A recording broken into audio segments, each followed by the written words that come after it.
रत्नागिरी जिल्ह्याला 5 जुलैपर्यंत मुसळधार पावसाचा इशारा देण्यात आलाय, पण सध्या पावसाने जिल्ह्यात विश्रांती घेतली आहे। वातावरण पावसासाठी पूरक आहे।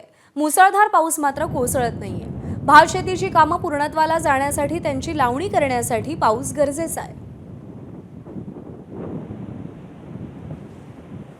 5 जुलैपर्यंत रत्नागिरी जिल्ह्यामध्ये मुसळधारेचा इशारा देण्यात आलाय, पण कालपासून जर पाऊस पाहिला तर साधारणपणे तो सरींवरती बरसतोय।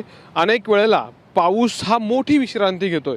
एका अर्थाने जर बघायला गेलं तर काल दुपारनंतर पाऊस पूर्णपणे थांबलाय। रात्रीमध्ये देखील पाऊस झालेला नाहीये। अगदी काही वेळेला एखादी मोठी सर काही सेकंदासाठी काही वेळासाठी येते आणि ते निघून जाते, अशीच परिस्थिती सध्या रत्नागिरी जिल्ह्यामध्ये दिसते। विशेषतः किनारपट्टी भागातलं हे चित्र आहे। समुद्र हा साधारणपणे उधाणलेला आहे आणि पावसाला पूरक वातावरण जसं किनारपट्टी भागामध्ये आहे तसंच ते सह्याद्रीच्या डोंगर दऱ्यांमध्ये देखील आहे।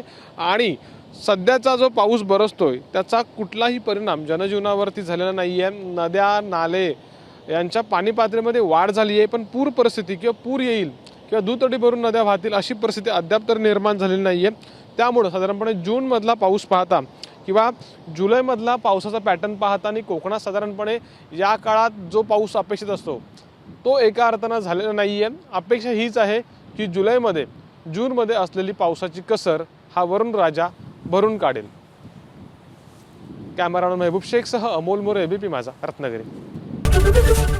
एबीपी माझा, उघडा डोळे बघा नीट।